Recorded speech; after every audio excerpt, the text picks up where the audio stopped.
Hi, welcome back. We're here with Christine Leahy from the Butterfly Pavilion. She's the school programs manager there. That's right. Hi, welcome. Thank you. Welcome to you and Rosie. Rosie. Rosie says welcome is what I should So say. this is Rosie the tarantula. Could you tell us about Rosie? Because of course, Yes. Yeah. that's she's kind of the star of the show. Yeah, yeah. she really is. She's wonderful. So Rosie is our ambassador invertebrate. Okay. We are an invertebrate zoo, and Rosie is a Chilean rose hair tarantula.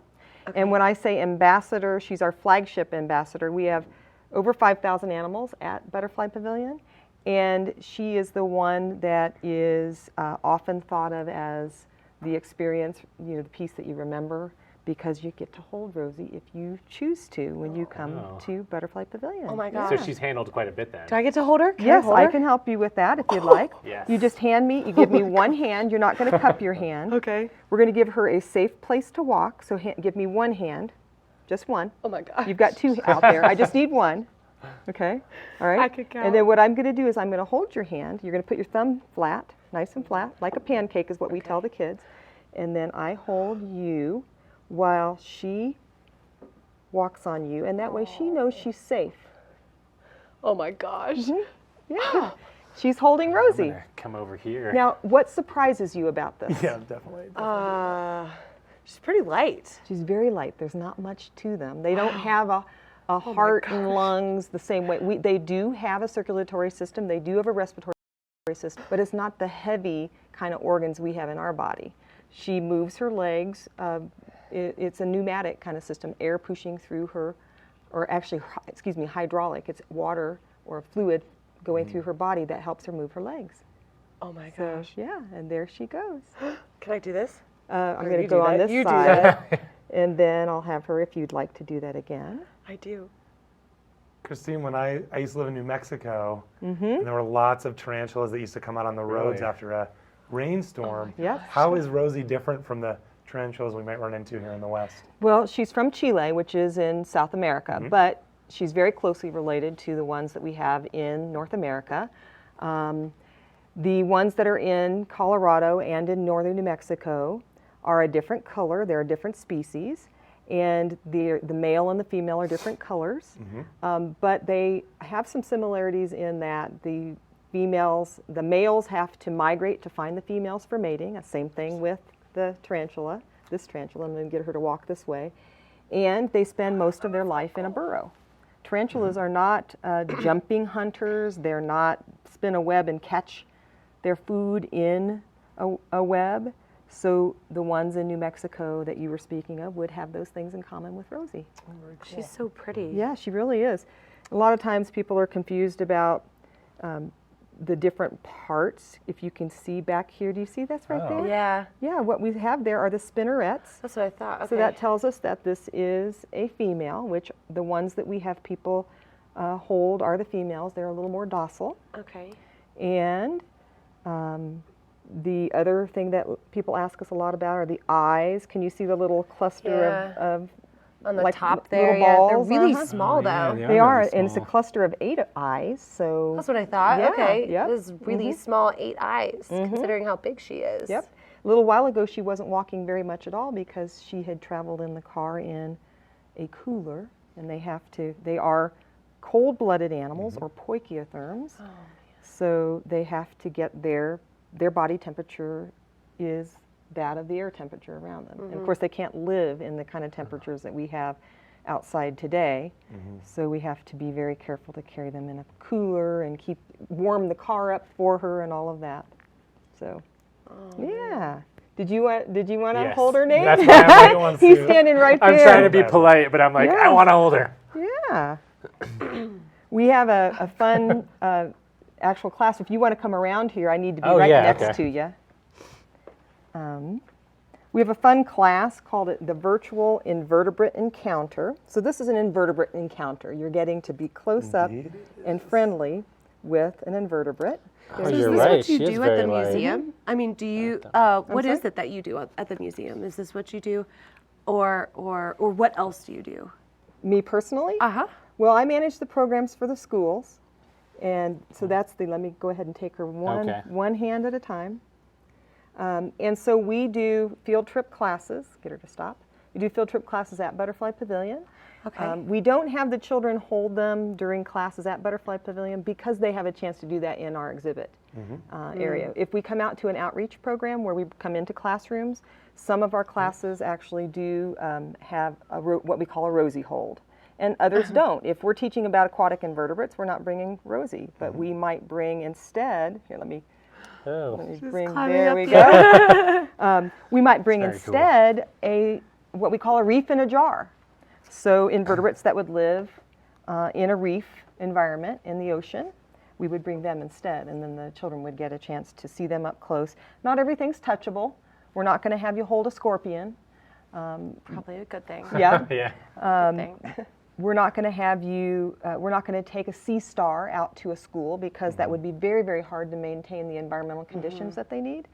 But we do set up stations in classrooms driven with guiding questions and an investigation where they need to observe that animal or model, or sometimes there's media in with it, and through the lens of the question, and to begin to understand invertebrates. So all of our classes are inquiry-based, driven by, are you familiar with the 5E model of science instruction?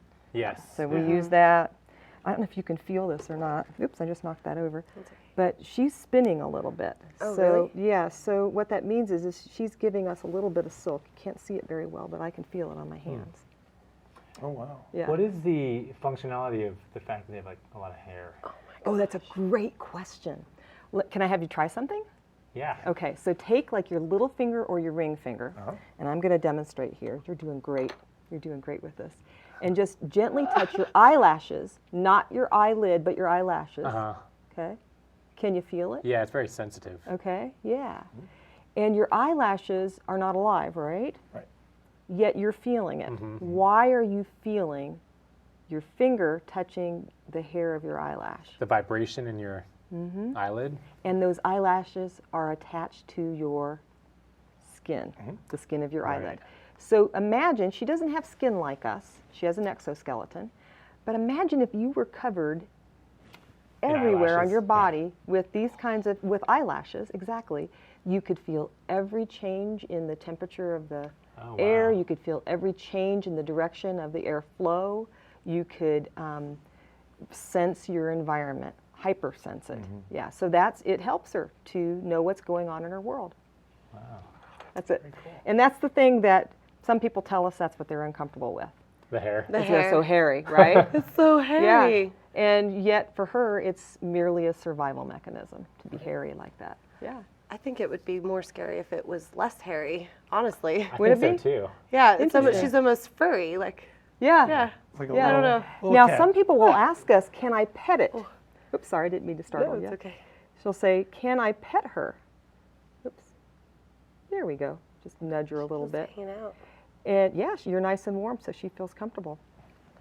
And we say spiders aren't like mammals, like a cat or a dog that you might have at home, might really enjoy being touched that way. But remember, her hairs are a survival mechanism to sense her world, to know when there's danger. And so it doesn't feel comfortable for Like her if I were to rub petted. my eyelashes, it doesn't feel good. Right. No, it doesn't. That's a Yeah. really good Pets way. are irritating, Yeah, right? that's a good way to think of it. Yeah. Makes sense. Yeah. So we do, you asked what it is that I do there. We do all kinds of classes from aquatic invertebrates, butterfly life cycles, adaptations of invertebrates, Okay. ecosystems, helping people understand how an invertebrate just doing what it does to get its habitat needs met is making a difference for other organisms, including people. So, like pollination, for example, you know. So can you tell us a little bit, since you have a lot of butterflies there, like what are some programs that you guys are having coming up in January? In January, January is a little bit of a quieter time, but early in January, we are having Living Lights. We're actually starting that the 21st of December, and Living Lights is a holiday lighting festival, invertebrate style.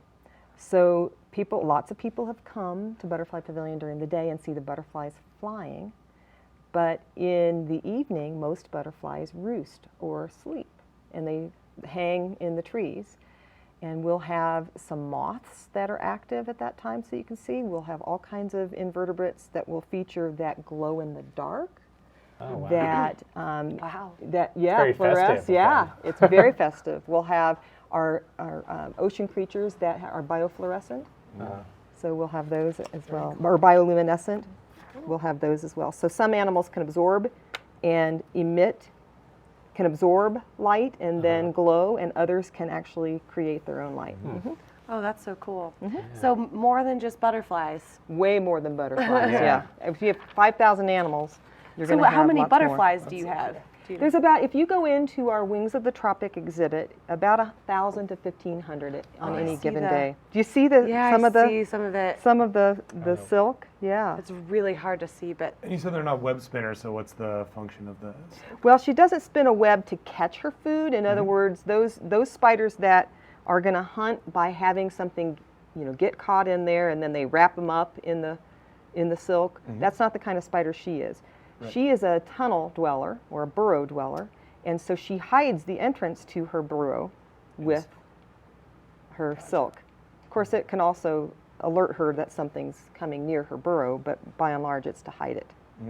And she's right now trying to hide me. Can you tell us a little bit about opportunities you have for like teachers if they want to bring students or kind of? Yeah, field trip classes.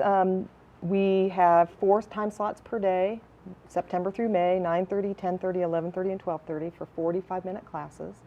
Surprisingly, we can actually work with 50 students at a time in each of our 2 Wow. classrooms. wow. And each class, if you do a life cycles class, you're going to have live animals, and you're going to learn about what these animals look like at different stages of their life cycle. If you have an adaptations class, you may be looking at 4 or 5 different invertebrates and figuring out what some of their adaptations are.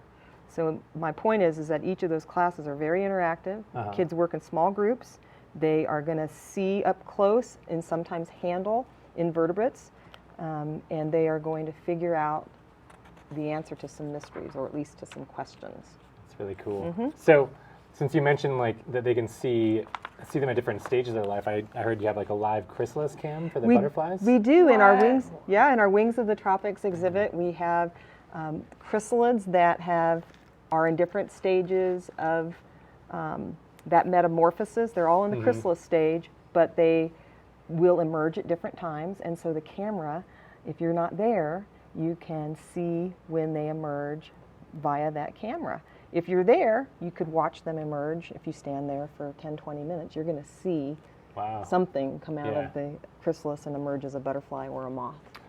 That's really cool. When I was a kid, I always wanted to see that, and we didn't have live cameras, so I just had to try it on my own. Didn't really work out, but There you Stood there go. and waited. Oh Yeah, I yeah. did. Well, we get school groups that will have caterpillars that they'll have raised in their classroom, and that when they emerge as butterflies, they come to Butterfly Pavilion for their field trip, and then we release them into the Wings of the Tropics. it's very Yeah. cool.